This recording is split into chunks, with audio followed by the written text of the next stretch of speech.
In Las Vegas's roaring T-Mobile Arena, a cocky, undefeated MMA phenom was about to enjoy his loudest victory lap yet. The post-fight celebration turned deadly quiet when Blaze, the Reaper, Carter publicly mocked martial arts legend Chuck Norris live, on the mic, under the lights. Chuck Norris wasn't your typical VIP spectator. For decades, he was a 6-time undefeated world karate champion, known for training elite military forces and founding his own martial arts system.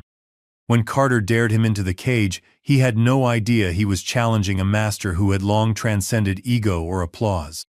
Chuck's silent ascent into the cage triggered a confrontation that would redefine what fighting and respect really meant. What began as a night of arrogant spectacle would become a public reckoning of ego and honor. The MMA world would never be the same after an 84-year-old legend taught its hottest rising star the most important lesson of his life without ever throwing a punch in anger. Before we jump back in, tell us where you're tuning in from. And if this story touches you, make sure you're subscribed, because tomorrow, I've saved something extra special for you. A brutal punch echoed across the arena, sending the fighter crashing to the mat. The crowd gasped as the referee dove in, checking if the man could even move. But the winner was already parading. Around arms raised high, grin stretched wide. He strutted past the cameras, leaned over his opponent, and shouted insults. Loud, cocky, unapologetic. Some fans roared with excitement. Others exchanged uneasy glances. Not far from the cage, front row, Chuck Norris sat quietly. Expression unreadable. No clapping, no reaction. Just sharp, steady eyes locked on the fighter. The Las Vegas arena pulsed with raw energy. Every seat filled. Every voice blending into a deafening roar that echoed off the walls. Floodlights beamed down onto the polished cage at center stage. Cameras flashed like lightning as fans shouted from every corner. Some waved banners. Others leaned forward on the edge of their seats, eyes locked on the fighters. The night's energy felt alive, almost electric, charged with the promise of something big. In the middle of this chaos sat Chuck Norris, calm and composed, ringside in the VIP section. Dressed in a simple dark jacket over a button-down shirt, he did not move. No entourage, no attention-seeking. Yet eyes naturally shifted toward him. He sat effortlessly still, one hand resting loosely on his knee, the other by his side. No grin, no cheers, just focus. His eyes never left the cage. At 84, the lines on his face told stories of discipline and battles won long before most of tonight's fighters were born. His presence was unassuming, yet undeniable like gravity itself. Big Mike, his security companion, stood several paces back, almost invisible despite his size. Former Special Forces, now Chuck's friend and protector. He never spoke much, but his eyes missed nothing. All eyes inside the cage, however, centered on one man, Blaze, the Reaper Carter. The undefeated young fighter whose name everyone had chanted earlier. A rising star, not just for his skill but for how he won. Arrogant, flashy, ruthless. He thrived on spectacle, lived to dominate not only his opponent but the crowd. Every move he made seemed calculated to provoke a reaction. He bounced on his heels, glancing at the cameras, soaking in the attention. Fans either loved him or hated him, but no one ignored him. And that's another victory for the unstoppable Blaze Carter, Kayla Torres announced from the commentary booth, her voice professional, despite the tightness in her expression. A former champion herself before a knee injury, she understood the sport's brutality, but also its honor code. Something Blaze Carter seemed to have missed entirely. 15 straight wins, 15 knockouts. Controversial but effective, her co-commentator added. Across the cage stood Blaze's opponent, a seasoned veteran with years of fights under his belt. Respected, not flashy, not arrogant, the kind who let his skills speak quietly. But none of that mattered tonight. From the moment the bell rang, Blaze attacked. Fast, aggressive, sharp, relentless. His strikes came in hard, giving his opponent no space to breathe. The veteran fought back, but the younger man controlled the pace as if he had something to prove. It ended brutally. A quick combination, a clean hit to the jawand. The veteran hit the mat hard.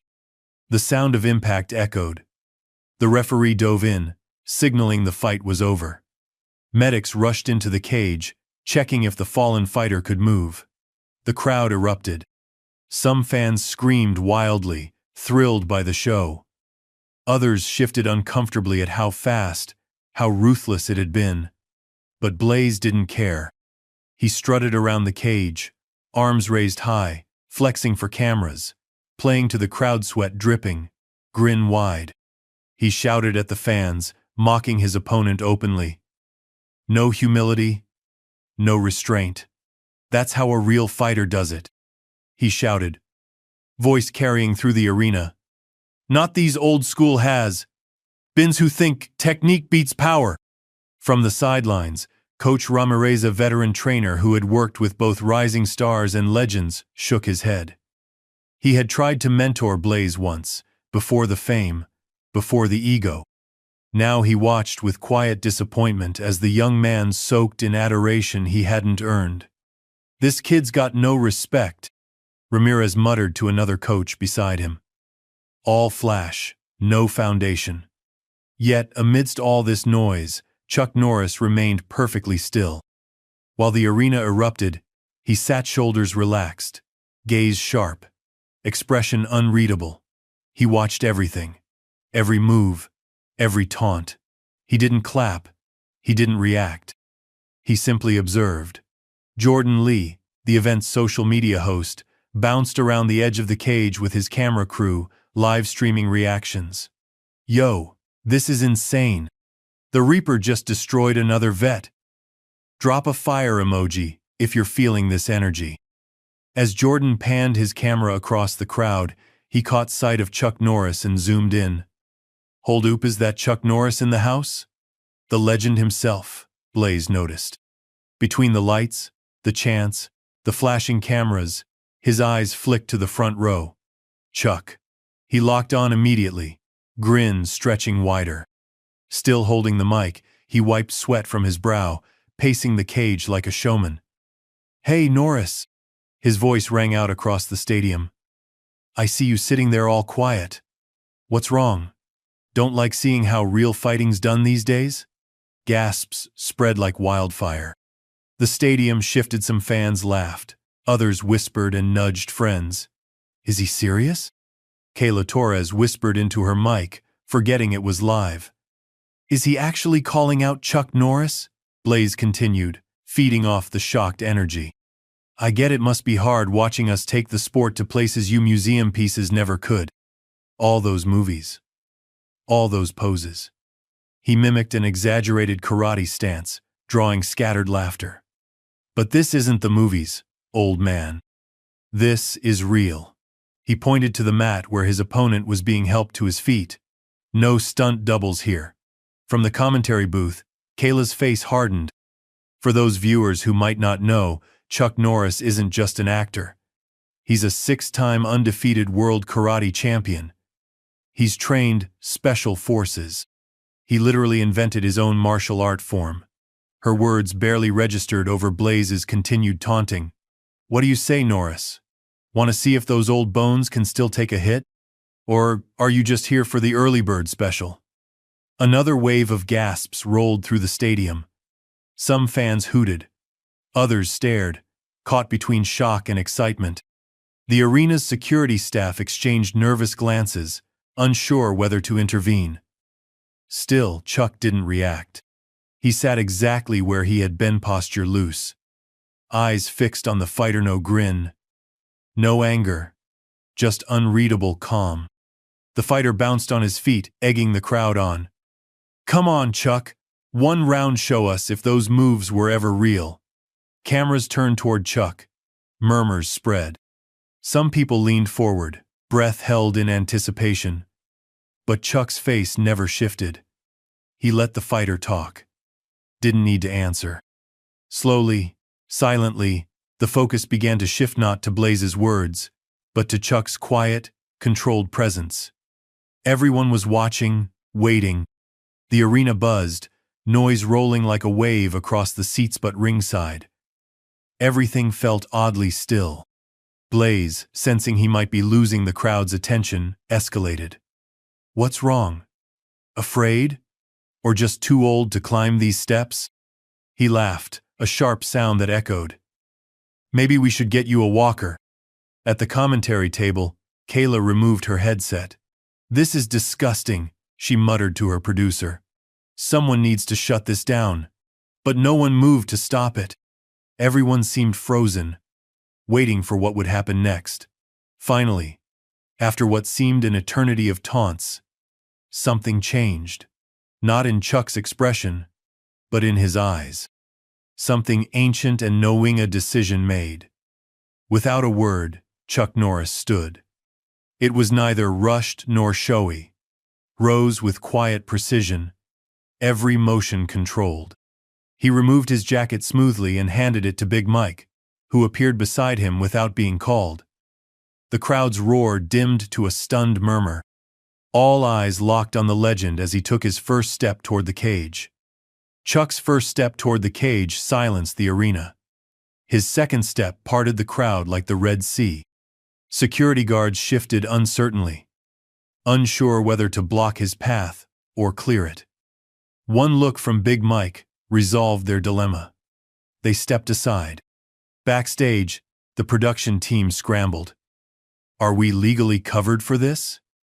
A producer hissed into his headset. "Can we even let this happen?" "Try stopping it," another answered, transfixed by the monitors. This just became the most watched MMA event in history.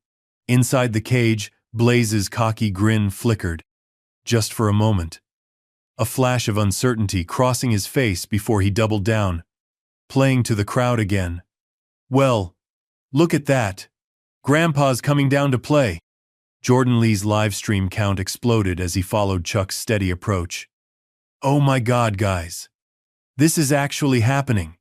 Chuck Norris is heading to the cage. Legend V's Reaper is trending worldwide already."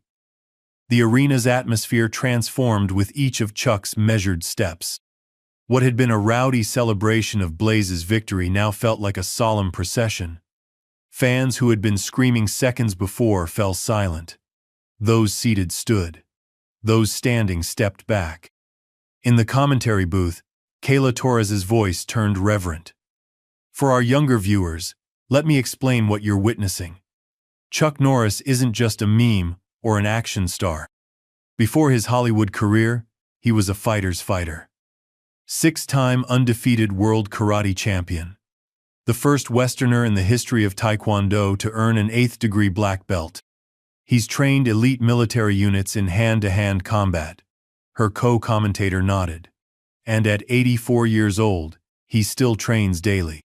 There are videos of him doing full splits at 80 that most 20-year-olds can't manage." As Chuck approached the cage steps, flashbacks of his career rippled across the arena's giant screens. Footage from his championships in the 60s and 70s.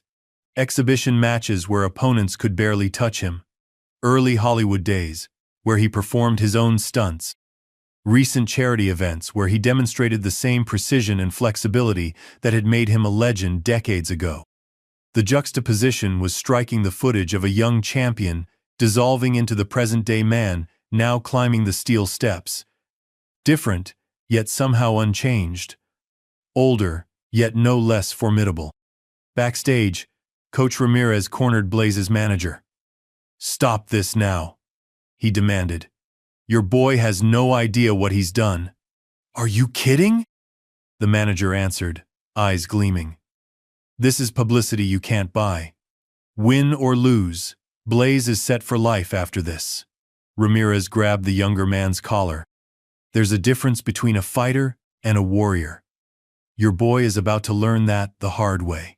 Meanwhile, Chuck reached the platform. The cage door opened without anyone visibly operating it. No announcer introduced him. No music played. He simply entered the same way he'd entered dojos and arenas for 7 decades. With respect, with purpose, without fanfare. Inside the cage, Blaze's entourage scattered like startled birds, slipping through the door on the opposite side.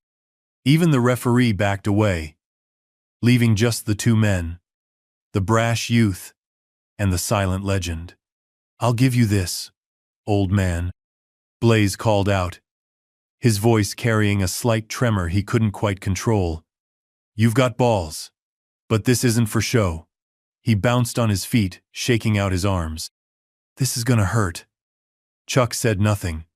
He simply stood in the center of the cage, feet planted shoulder width apart, hands loose at his sides. Not in a fighting stance. Not tensed for combat. Just present. Utterly, completely present. The contrast was stark. Blaze is sweaty, amped up, still breathing hard from his earlier fight, circling, flexing, performing for the cameras. Chuck still, centered, breath even, eyes never leaving his opponent. One man trying to own the space, the other simply inhabiting it. "You should know," Blaze continued, trying to recapture his earlier bravado. "I grew up watching your movies. Always thought they were bullshit. All those kicks in slow motion, all those staged punches." He smirked. "Let's see how that Hollywood training holds up in the real world." Chuck's expression didn't change, but something shifted in his eyes. Not anger. Not even determination. Something deeper. More elemental. The look of a man who has moved beyond the need to prove anything, yet will not allow disrespect to stand unchallenged. In the silence that followed, the arena grew so quiet you could hear the buzz of the overhead lights. Thousands held their breath. Millions watching the live stream leaned closer to their screens. Big Mike stood at the base of the cage, Chuck's jacket folded neatly over one arm. He caught Chuck's eye and gave the smallest of nods. A gesture between old friends that said everything words couldn't. "Be careful. Show him. Come back safe." Chuck returned the nod, then turned his full attention to Blaze. The official cage announcer, caught off guard by the unplanned confrontation, tried to regain some control. "Ladies and gentlemen," his voice boomed, "it appears we have an unscheduled exhibition. In the blue corner, our winner tonight, the undefeated phenom, Blaze the Reaper Carter." The crowd's response was mixed cheers from his fans, boos from others, an undercurrent of uncertainty from all. And in the red corner, the announcer paused, clearly struggling with the unprecedented situation. Martial arts legend, 6-time world champion, the one and only Chuck Norris. The response was immediate and overwhelming. The arena erupted in a thunderous roar that seemed to shake the very foundations. Not just cheers, but a sound of reverence, of witnessing history. Among the crowd, older fans explained to younger ones why this moment mattered. Parents who had grown up with Chuck Norris as their hero told their children about the man behind the memes. Veterans stood in silent respect for a fellow warrior. Even Jordan Lee, who had been live commenting non-stop, fell silent. His usual stream of hype cut short as he stared at the two figures in the cage. "Guys," he finally whispered to his audience, "I think we're about to witness something real." The referee, unsure of the protocol, approached the center of the cage. "Keep it clean," he instructed, though his voice lacked conviction. "Standard exhibition rules." Blaze nodded impatiently. Chuck gave a single, respectful bow. "Back to your corners and wait for the bell," the referee continued. Blaze retreated, rolling his shoulders, psyching himself up. But Chuck remained exactly where he stood. Center cage. Immovable. The referee looked uncertain for a moment, then stepped back. The timekeeper, taking his cue, sounded the bell. The fight that wasn't a fight had begun. The bell's sharp note cut through the arena's tension, signaling the start of something no one had seen coming.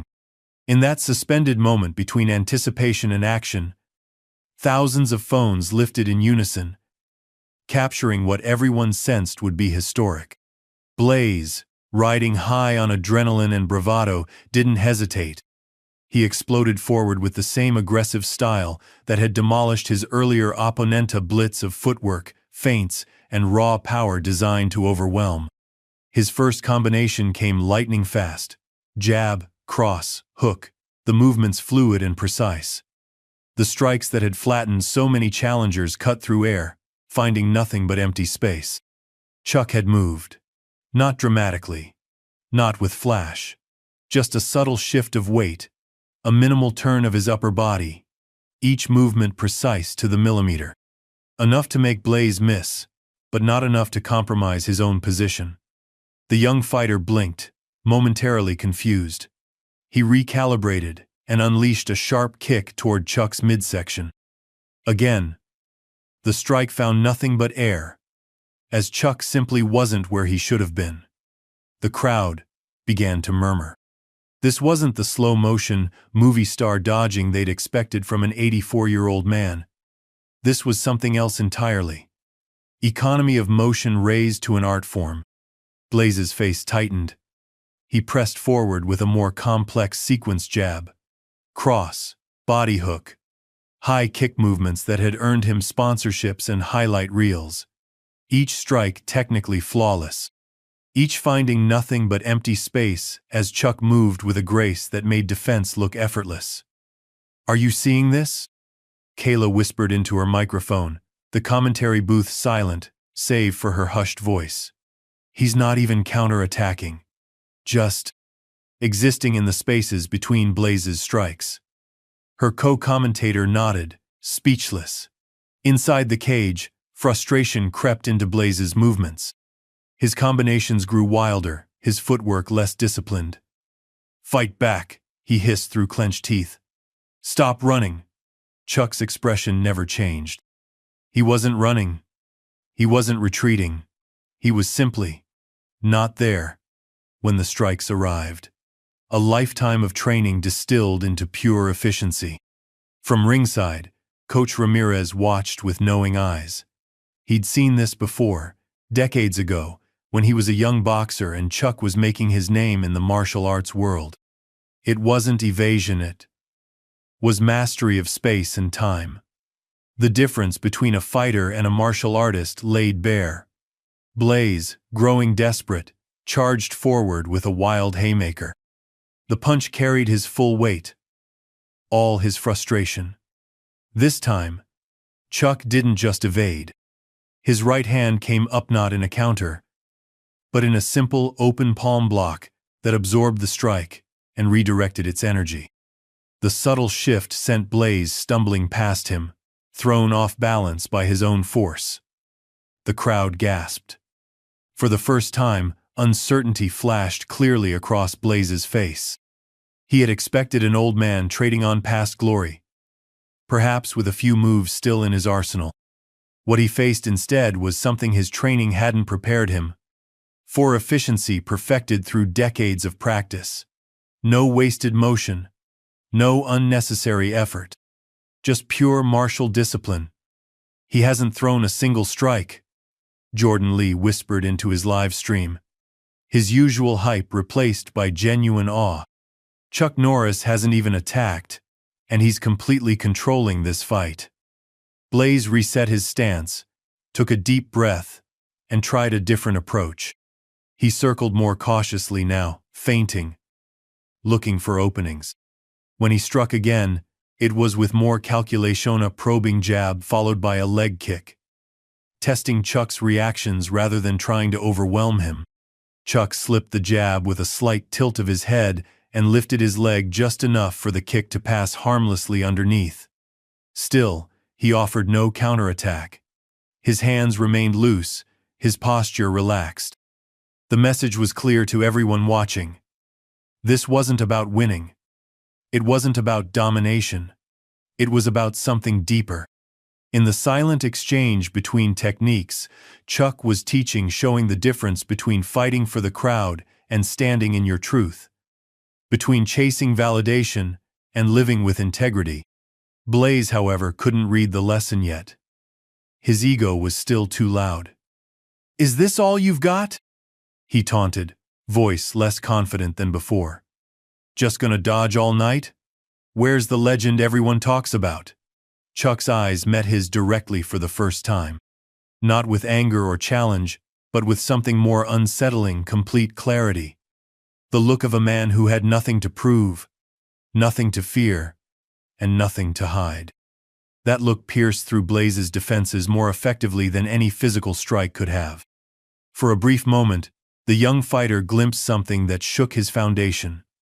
The unbridgeable gulf between his accomplishments and what stood before him, between his skill and true mastery.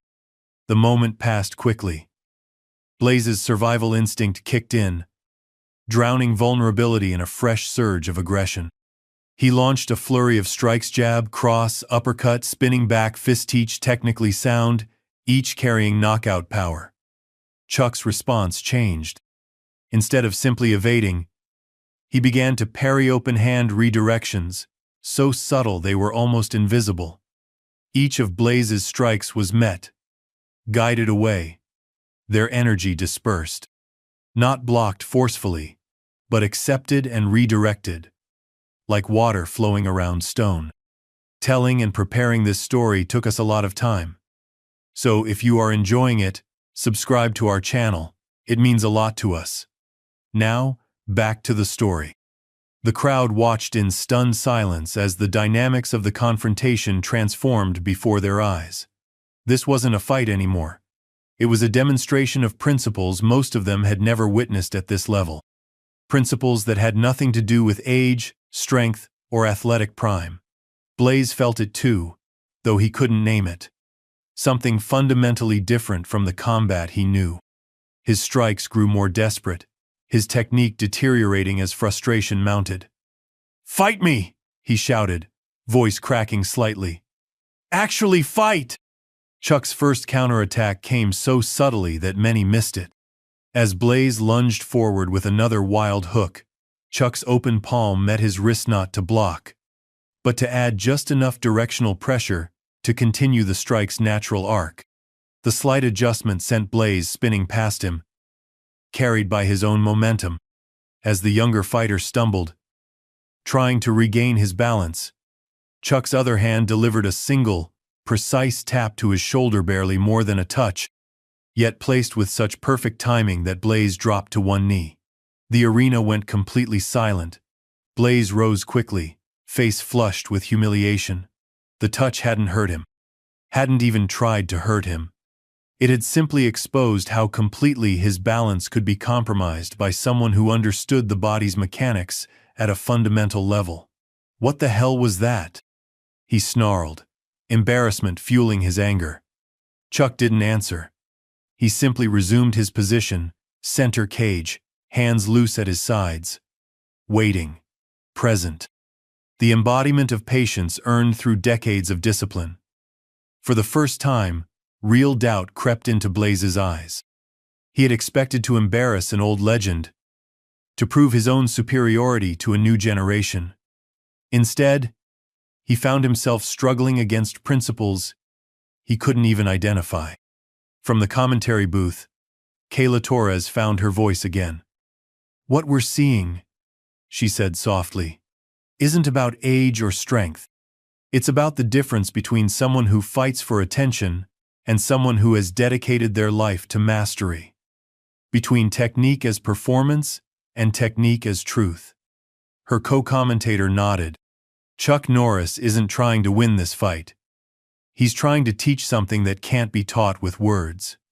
Inside the cage, Blaze's confidence continued to erode. Each failed combination, each effortlessly redirected strike, chipped away at the identity he'd constructed.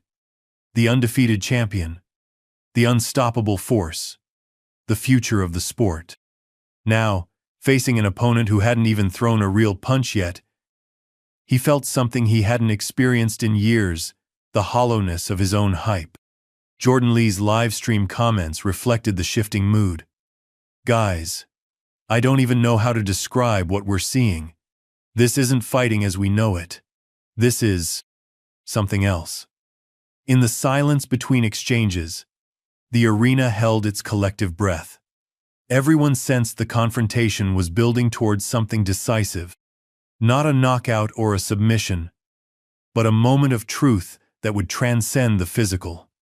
Blaze, desperate to reclaim control, gathered himself for one final, all-out assault. His eyes narrowed, his muscles tensed. This would be everything.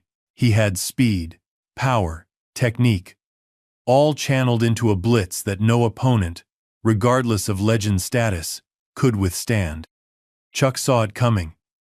Not through any tell in Blaze's stance, but through the recognition of a moment he had experienced many times before. The point where ego makes its final, desperate stand before truth breaks through. As Blaze launched forward, unleashing a blistering combination that seemed to fill the cage with motion and sound, Chuck made his decision. Not to humiliate, not to dominate, but to conclude with clarity what had begun in confusion. The lesson was about to reach its culmination. Blaze's all-out assault filled the cage with furious motion, a hurricane of strikes, thrown with desperate intensity. Jabs, crosses, hooks, uppercuts, elbows, knees, very weapon in his arsenal, unleashed in a single, sustained barrage. The display was impressive, a testament to his training and natural ability. But it was also revealing. Each strike carried not just physical force but emotional charge, anger, frustration, fear, and beneath it all, a creeping sense of inadequacy. This wasn't strategy anymore, it was catharsis. Chuck met the storm with impossible calm. Where Blaze was all motion, Chuck was all awareness. His movements remained minimal, precise, each shift, parry, and redirection, executed with an economy that made defense look like stillness. To the crowd, it appeared as though Blaze was fighting himself.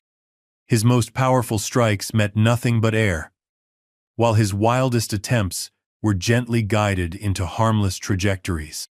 Not by strength or speed, but by timing and positioning so precise they seemed to bend reality itself.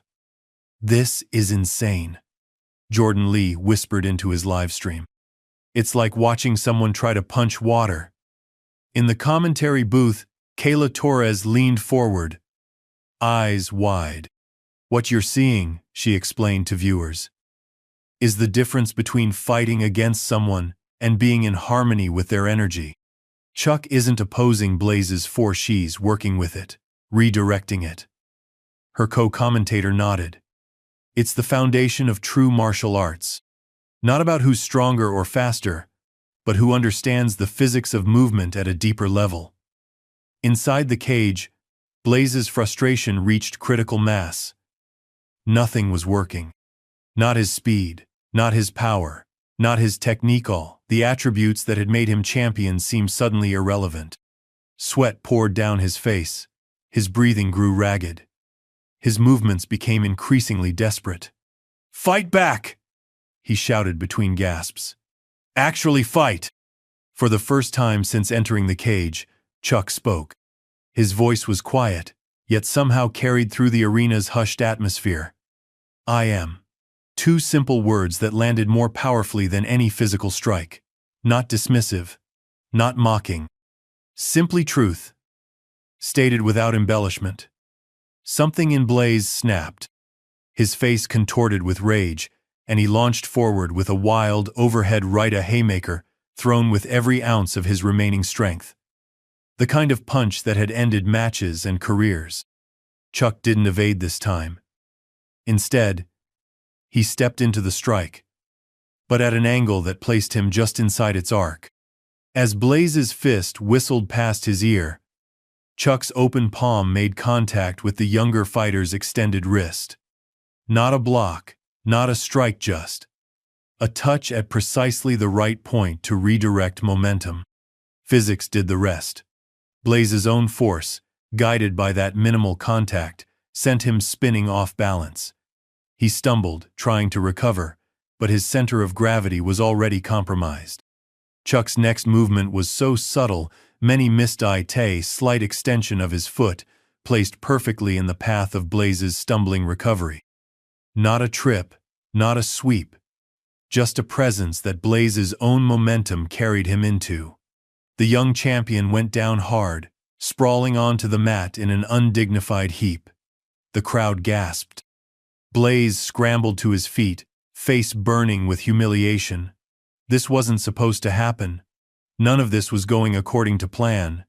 He was the champion, the future, the unstoppable force.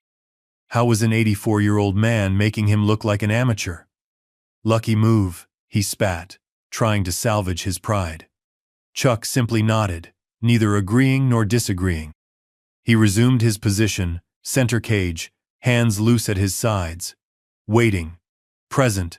From ringside, Coach Ramirez watched with a mixture of satisfaction and sympathy. He'd seen this pattern before: young talents who confused technical skill with mastery, who mistook popularity for achievement. The lucky ones got this lesson early, before ego calcified into identity. Blaze was getting his lesson late. But perhaps not too late. Inside the cage, something began to shift in Blaze's approach.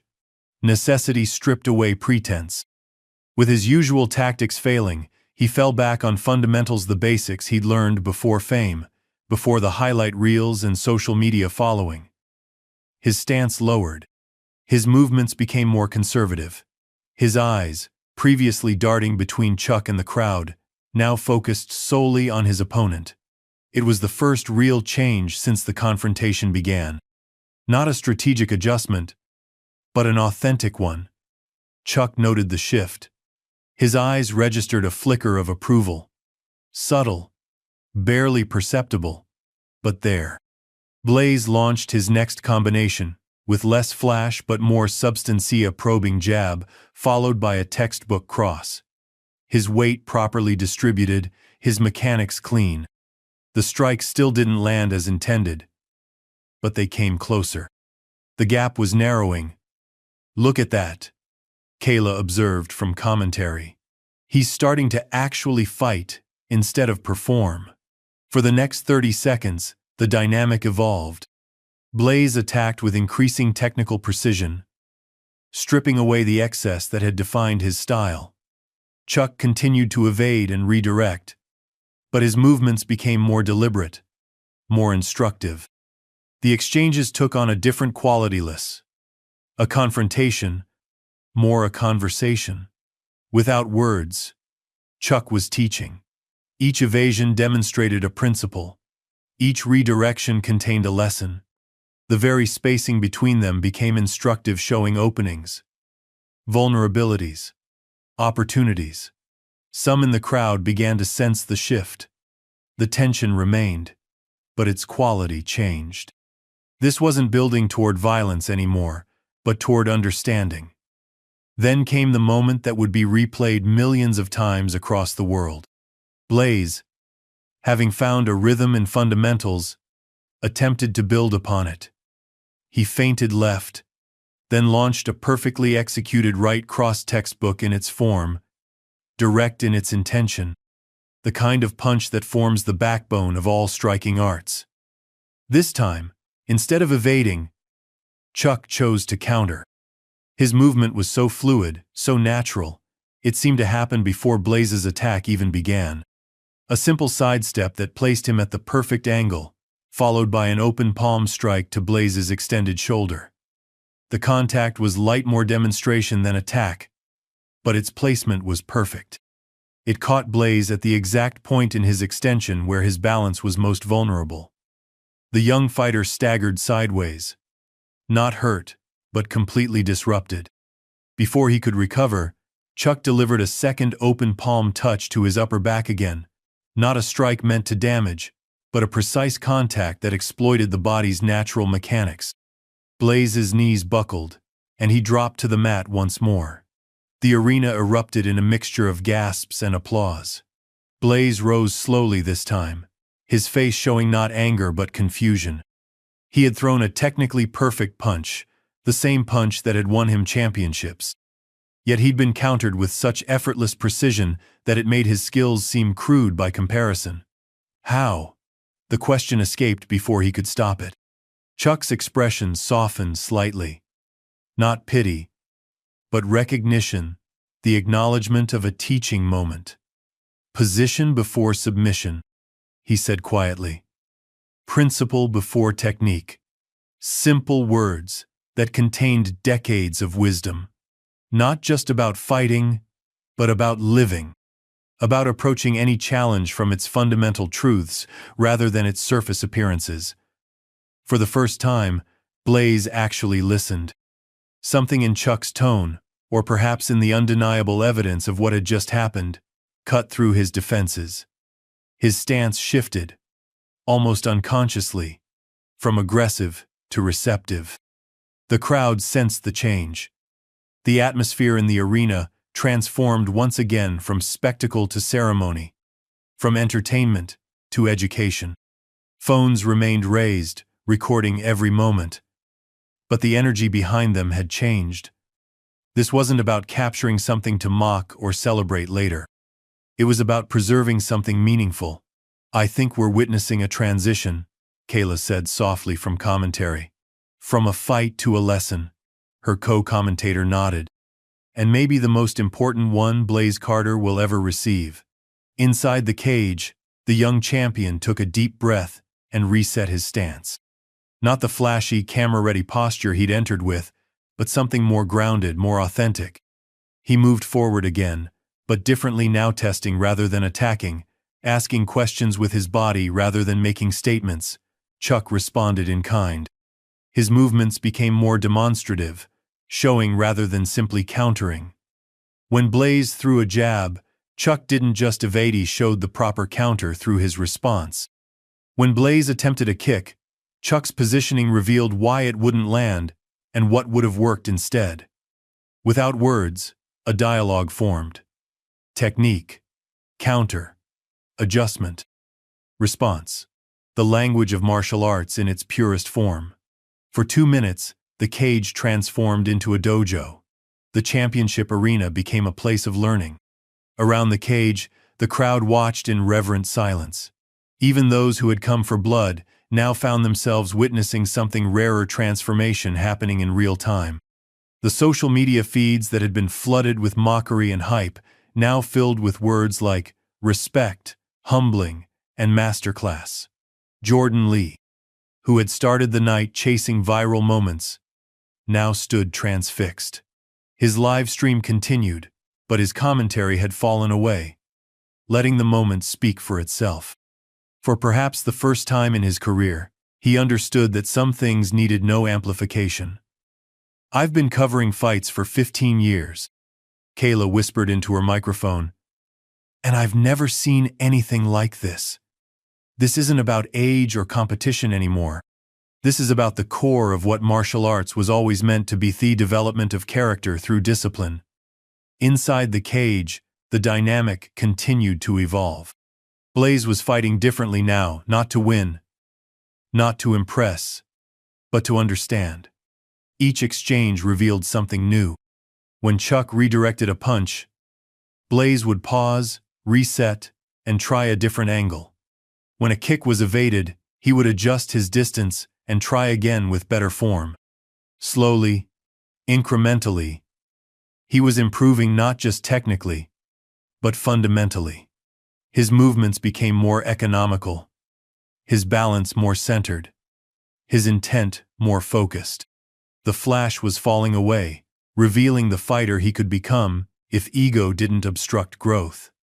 Chuck noticed every change, acknowledged each improvement with subtle nods. His counters and redirections became teaching tools, each one offering a specific lesson about timing, distance, or leverage. Without words, he was sharing knowledge that had taken decades to accumulate.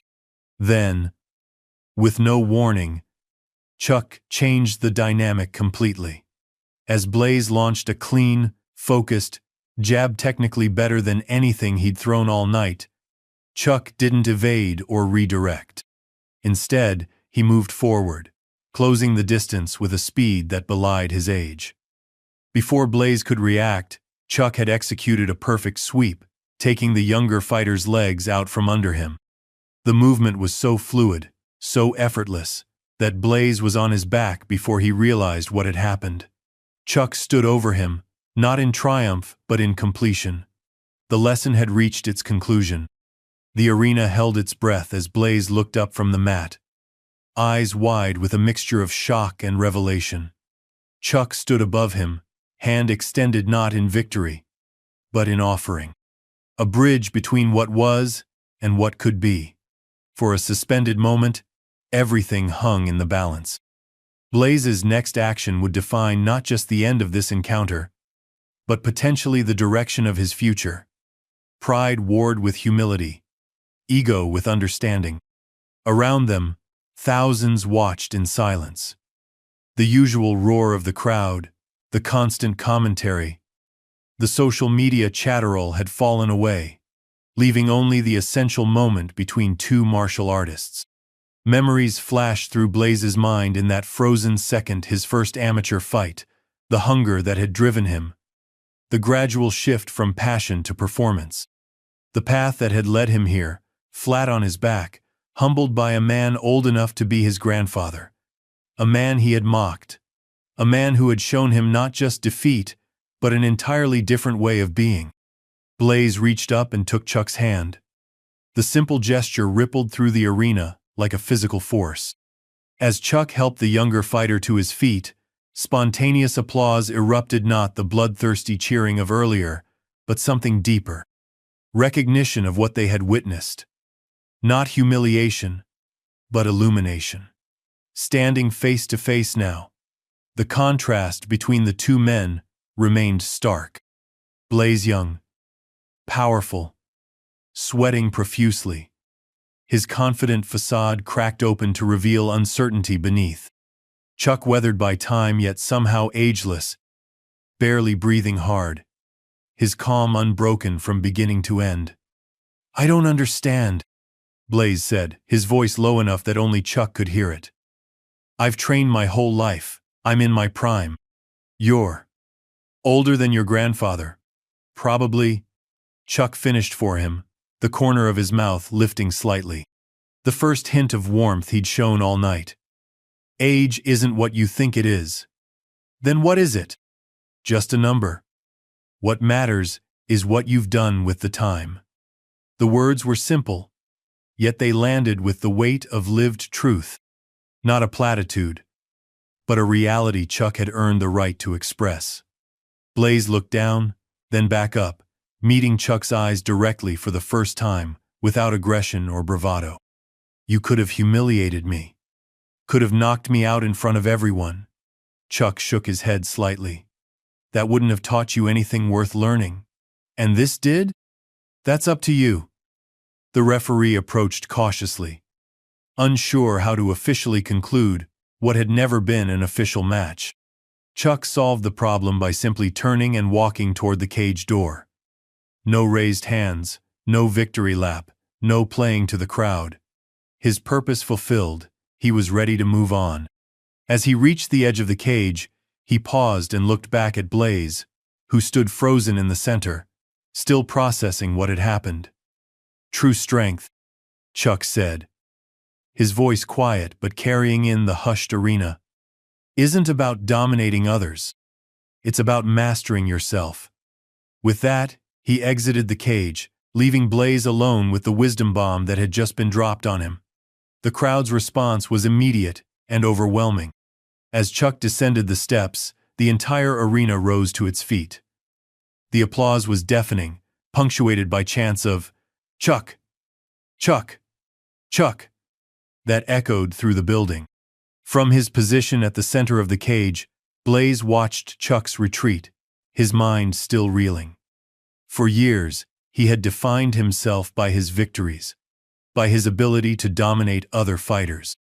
His identity had become inseparable from his record, his social media following, his public persona. Now, that foundation had been shaken not by defeat, but by the revelation that he had been measuring himself against the wrong standard all along. He had thought martial arts was about who could hit hardest, move fastest, dominate most completely.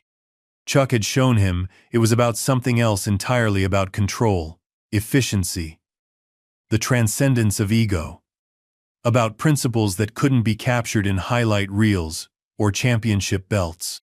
For the first time since he had entered professional fighting, Blaze felt truly seen, not as the persona he projected, but as the martial artist he could become if he let go of what no longer served him. Meanwhile, Chuck moved through the adulation with the same calm he had faced the challenge, in neither seeking it nor rejecting it, simply acknowledging its presence and moving through it. Fans reached out as he passed, not grabbing but extending their hands in reverence, hoping for the briefest contact with someone who embodied what they had just witnessed.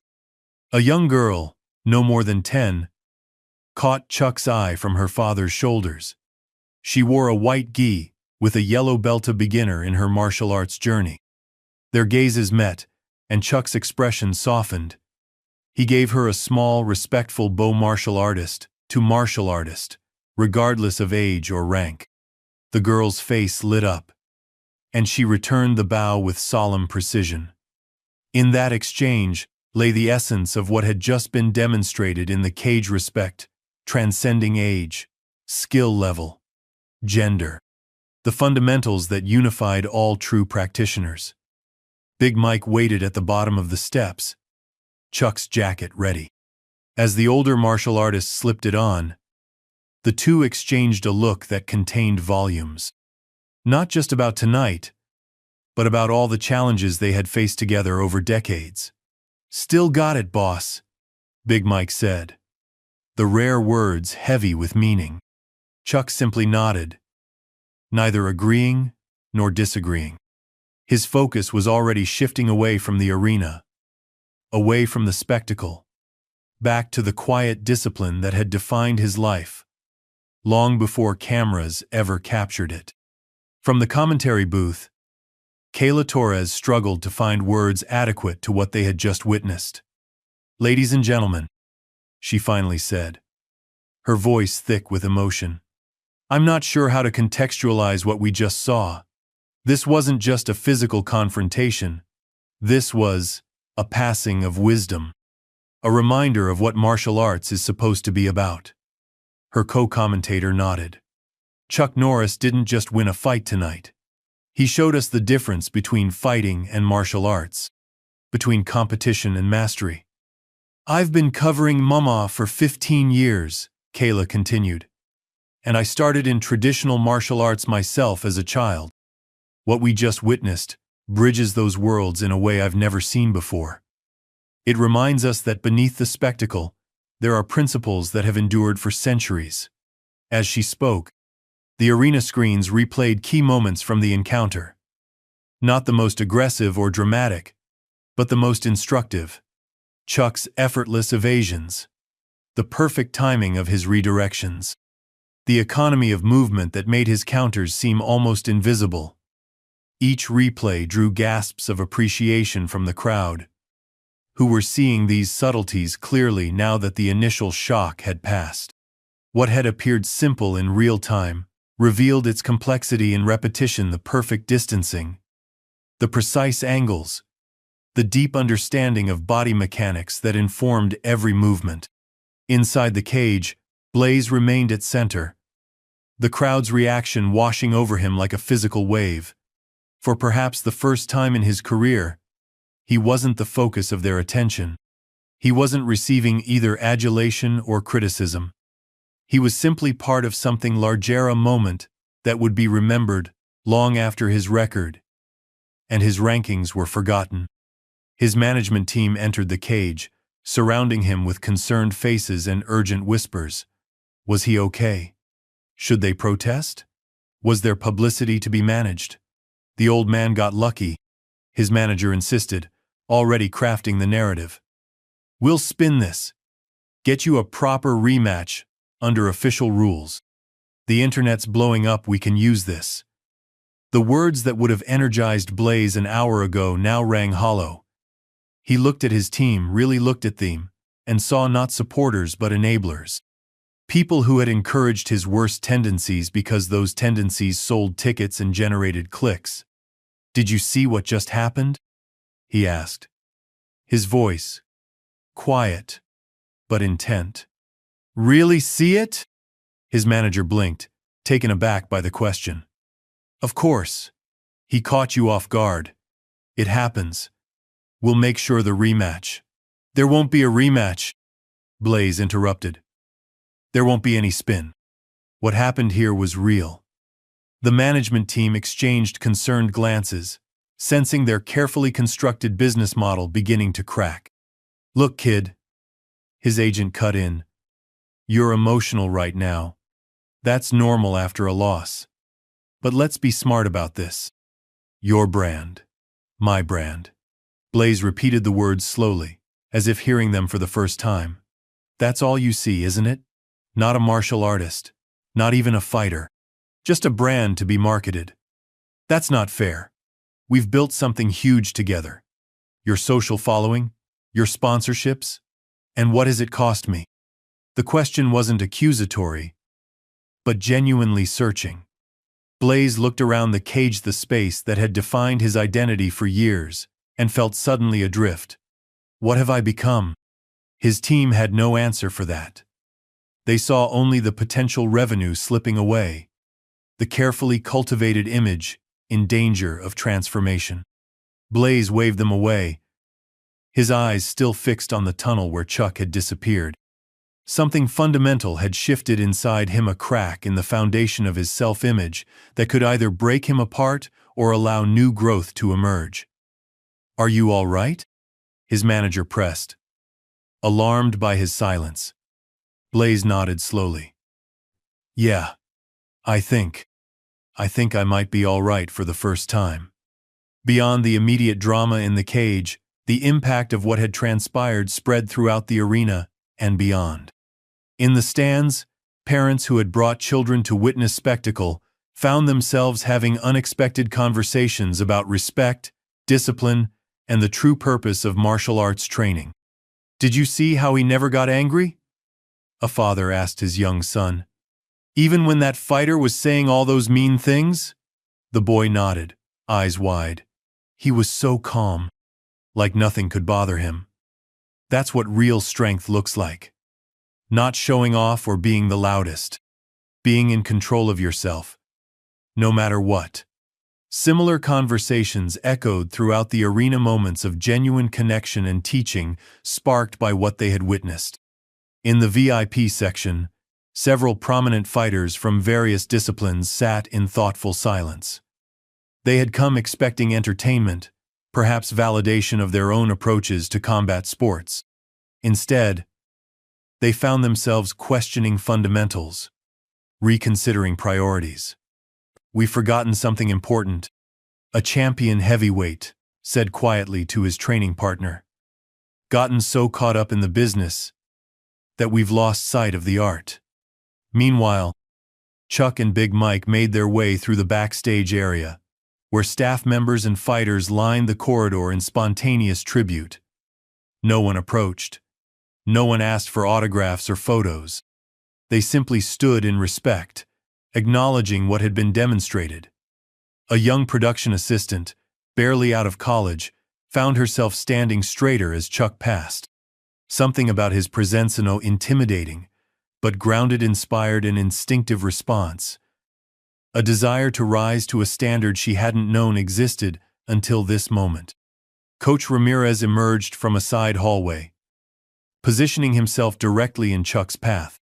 The two old warriors regarded each other for a moment, decades of shared history passing between them in silence. "Had to be done," Ramirez said finally, extending his hand.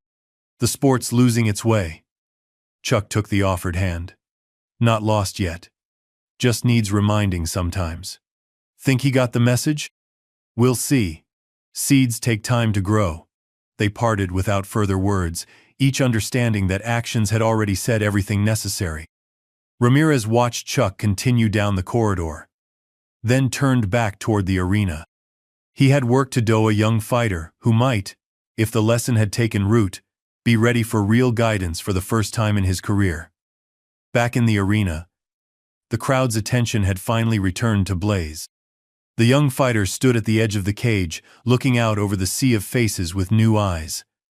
The adoration he had sought so desperately now seemed hollow compared to the respect he had just witnessed directed at Chuck. The cage announcer approached, microphone extended, clearly expecting the usual post-fight bravado. Blaze looked at it for a long moment, then gently pushed it away. No words seemed adequate. No statement could encapsulate what had just happened. Sometimes, silence was the only appropriate response to profound change. Instead of speaking, Blaze moved to the center of the cage once more. He stood for a moment, gathering himself, then did something that shocked the audience further. He knelt, folding his body into a formal Caesar position, head bowed in reflection. The gesture wasn't practiced or performative. It was raw, authentic, the physical manifestation of an internal shift, a recognition of something larger than himself, larger than this moment, larger than the sport as he had known it. The crowd, which had been beginning to chatter again, fell silent once more. Even those with no martial arts background recognized the significance of what they were witnessing. A champion setting aside his ego, embracing humility not as defeat, but as the first step toward genuine growth. Jordan Lee, who had been live streaming continuously, lowered his phone for the first time all night. Some moments weren't meant to be broadcast or monetized. Some transformations needed to be witnessed with full presence, not through a screen. In the commentary booth, Kayla removed her headset, unwilling to narrate what was unfolding. Her co-commentator followed suit. This wasn't about analysis anymore. It was about bearing witness to something authentic in a world increasingly defined by performance. As medical staff entered to check Blaze over standard procedure after any bout remained kneeling for another long moment, then rose with a new steadiness. He submitted to their examination with uncharacteristic humility. No complaints, no impatience, no demands. Just quiet compliance as they confirmed what was already obvious. He was physically unharmed. Emotionally, spiritually, that was a different matter entirely. One of the medical team leaned in as she checked his vitals. "You okay, champ?"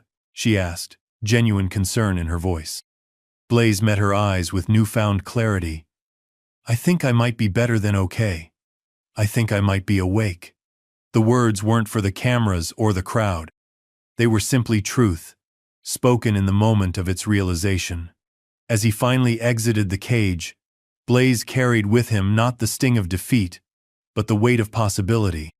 The potential to become something more than he had been, not just a better fighter, but a more complete martial artist, a more integrated human being. The arena lights began to dim, signaling the end of the event. Fans rose from their seats, but the usual rush for the exits was absent. People moved slowly, conversing in hushed tones, processing what they had witnessed. Not just a fight, not just a spectacle, but a moment of genuine transformation. In that transition from artificial light to natural darkness, something essential had been illuminated not just for Blaze, but for everyone present.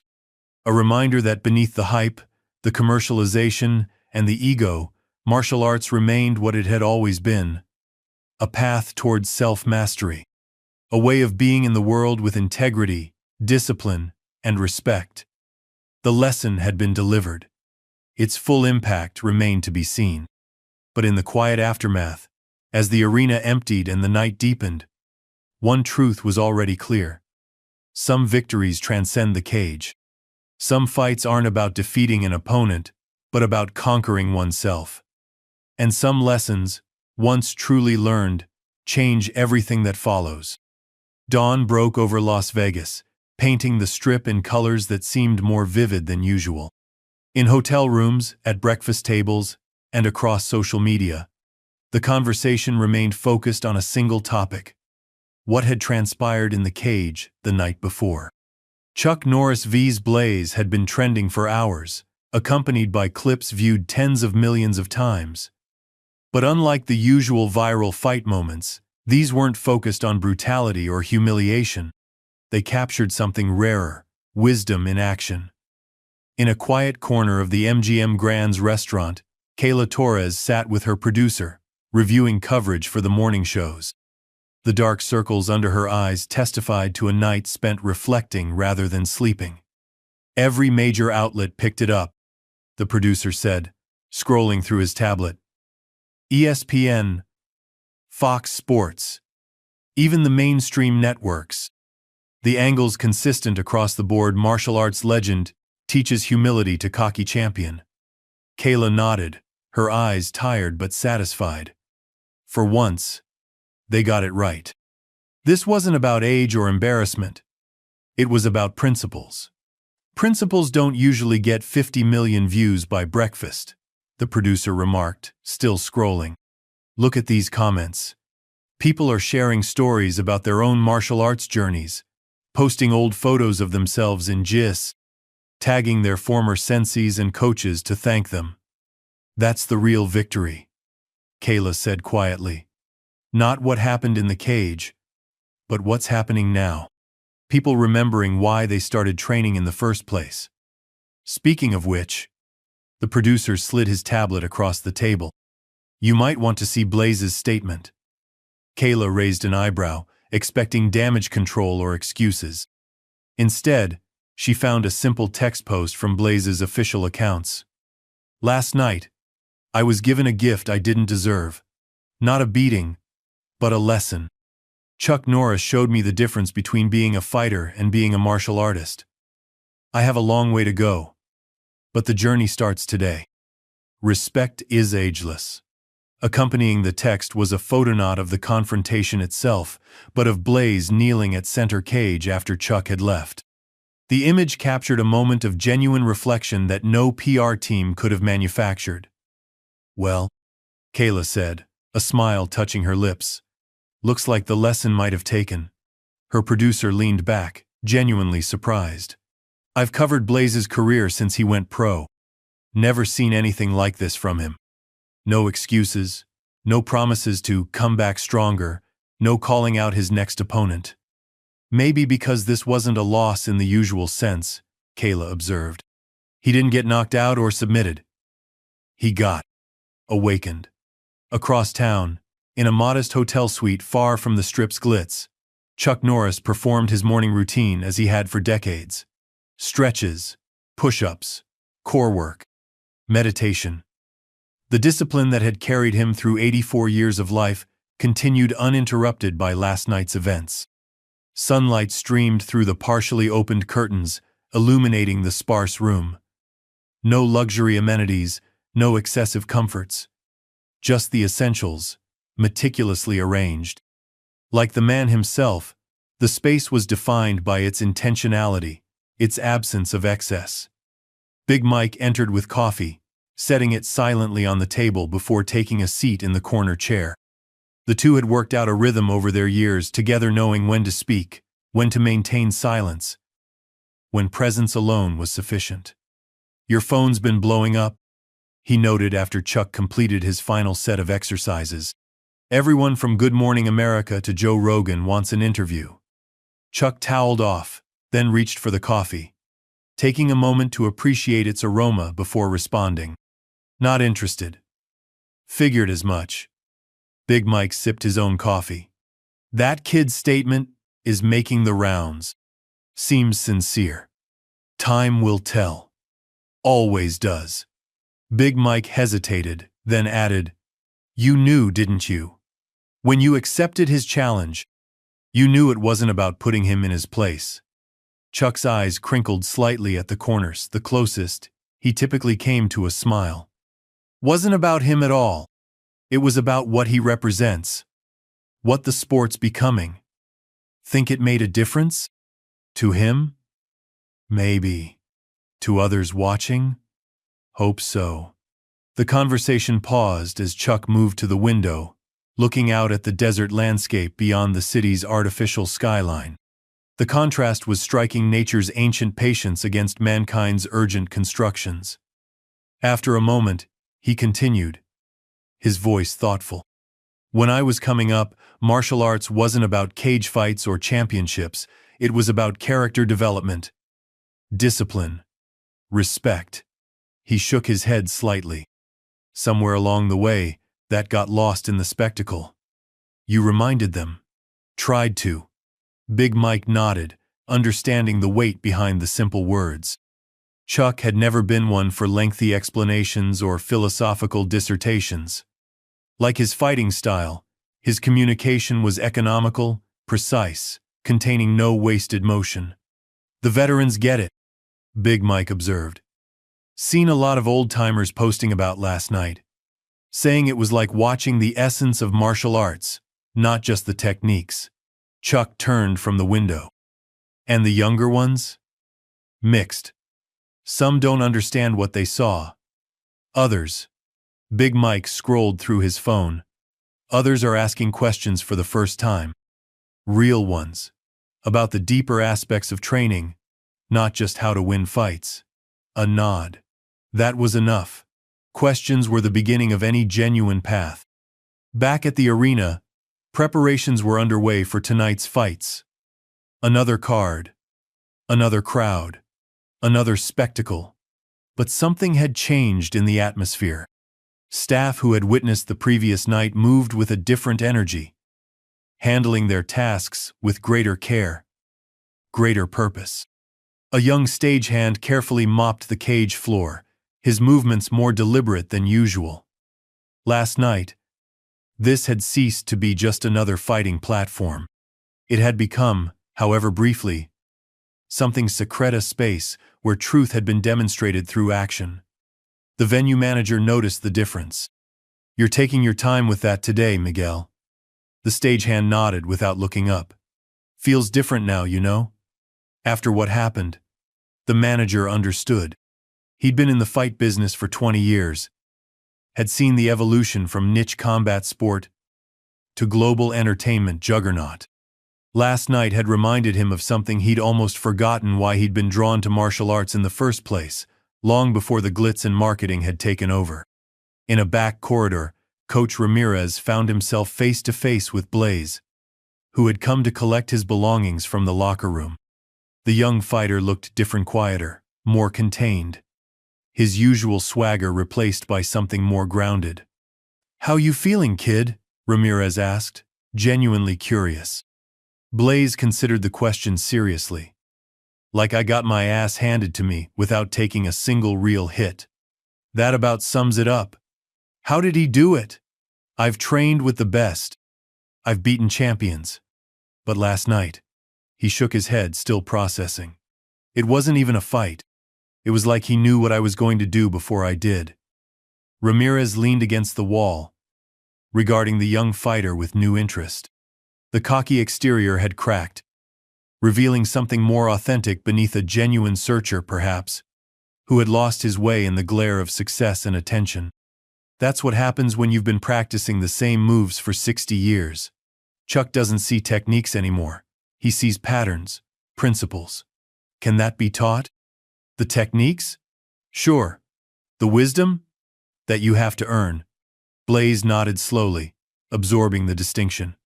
I want to learn the real way. Not just to win fights, but to. He struggled to articulate something he'd never considered before. To be better. Ramirez studied him for a long moment, searching for signs of the old ego, the performative hunger for attention. Finding none, he made a decision. I know some people. Old school. They don't train champions, they train martial artists. It's a different path. Slower. Harder in some ways. I want it. We'll see. Ramirez pushed off from the wall. Actions. Not words, kid. Start by taking 6 months off. No fights, no social media, no spotlight. Then come see me. 6 months? Blaze looked genuinely shocked. But my ranking, my sponsors, will still be there if you're meant to return. Or they won't. And you'll have learned something valuable either way. Ramirez turned to leave, then paused. That's the first test. choosing what matters more, the path or the recognition. He walked away, leaving Blaze alone with a choice that would define his future more profoundly than any match outcome.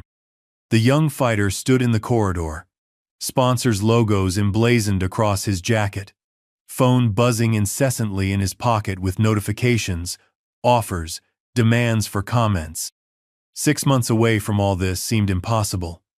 Yet, for the first time, it also seemed necessary. He pulled out his phone, scrolled through dozens of messages from his management team, most containing some variation of "we need to talk" or "crisis management meeting" ASAP. His thumb hovered over the call button for his agent, then shifted to the power button instead. One decisive press, and the screen went dark. A small step, but a beginning. Meanwhile, across the country, in dojos and training halls, instructors were already incorporating last night's lesson into their teachings. Clips from the encounter became teaching tools, demonstrations of principles that transcended any particular fighting style. In a small karate dojo in Chicago's North Side, a sensei gathered her students around a tablet. Most were children, some teenagers, a few adults, all watching with rapt attention as Chuck effortlessly redirected Blaze's most powerful strikes. "Notice how he never opposes force directly," she pointed out. "He redirects, harmonizes, uses his opponent's energy against them. That's not just technique's philosophy." A young boy raised his hand. "But sensei, isn't the point to win fights?" The instructor smiled, recognizing the question as an opportunity. "What is winning? Is it making someone else lose, or is it becoming the best version of yourself?" The children considered this, faces scrunched in concentration. "Both?" ventured another student. "Perhaps," the sensei acknowledged. "But last night we saw something important. Chuck Norris didn't need to hurt his opponent to demonstrate his mastery. True victory isn't about domination. It's about transcending the need to dominate." In a mixed martial arts gym in Atlanta, a coach gathered fighters around a screen. Most were competition-focused, training for upcoming bouts, their mindset firmly rooted in the modern combat sports paradigm. "Forget about the age difference," the coach instructed. "Focus on the efficiency. Every movement has purpose. Nothing wasted. That's what we should all aspire to." One fighter, a rising prospect with championship ambitions, looked skeptical. "But he didn't even throw any real strikes. How would that work in an actual match?" "That's missing the point," the coach replied. "What Chuck showed wasn't a specific technique set, it was mastery of fundamentals. Position, timing, distance. The things we drill every day but often forget in the heat of competition." He rewound the video to a specific moment, Chuck's minimal movement to evade Blaze's most aggressive combination. "Look at this. Half an inch of movement at exactly the right time. That's not luck or reflexes. That's understanding the physics of combat at a level most of us never reach." The fighters leaned closer, seeing with new eyes. The ripple effect continued across social media, where the usual toxic commentary had been largely replaced by genuine appreciation. Even those who had come to mock found themselves reluctantly respectful. It was hard to watch what had transpired and not feel something authentic, a connection to martial arts' deeper purpose that many had forgotten or never known. A college philosophy professor posted a thoughtful thread, connecting what had happened in the cage to ancient Taoist principles, the concept of Wu Wei, or effortless action. The thread went viral, introducing thousands to ideas they might never have encountered otherwise. Veterans organizations shared their own perspectives, highlighting Chuck's decades of work supporting military and first responder communities. What had begun as entertainment was evolving into something more meaningful, a cultural moment that transcended the initial spectacle. Jordan Lee, whose live stream of the event had garnered millions of views, posted a follow-up video unlike any he'd made before. Gone was the hyperactive delivery and clickbait framing. Instead, he spoke directly to his audience, uncharacteristically thoughtful. I've been covering fights for years, always chasing the most dramatic moments, the biggest reactions. Last night I thought I was going to capture an old legend getting embarrassed. Instead, I witnessed something that made me question what I've been celebrating all this time. He paused, visibly emotional. Chuck Norris reminded us that real strength isn't about dominating others or getting attention. It's about mastering yourself, about having nothing to prove, yet standing firm in your truth. I don't know about you guys, but that's something I want to learn more about. The video concluded not with his usual call for likes and subscriptions, but with a simple question. What matters most to you? By mid-afternoon, the first serious analyses began appearing not just from sports commentators, but from martial arts historians and cultural critics. They placed the encounter in context, drawing parallels to legendary moments when the essence of a discipline was demonstrated in unexpected ways. One particularly thoughtful piece concluded, "What we witnessed wasn't just an older fighter schooling a younger one. It was a physical demonstration of values that have become increasingly rare in our attention economy. Humility, efficiency, earned wisdom, and the quiet confidence that comes from decades of disciplined practice."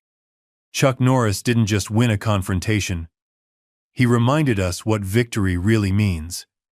In a small dojo on the outskirts of Las Vegas, far from the Strip's neon and noise, an elderly instructor sat in meditation.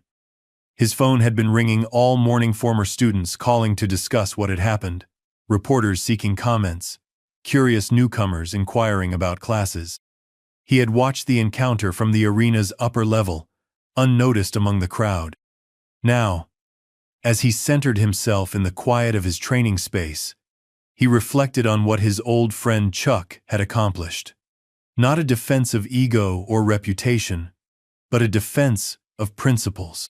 A reminder of the thread that connected traditional martial arts to their modern expressions, often obscured but never broken. A soft knock at the dojo door interrupted his thoughts. He opened his eyes to find a young man standing uncertainly at the threshold. Blaze Carter. Without entourage or cameras, dressed in simple street clothes rather than his usual branded attire.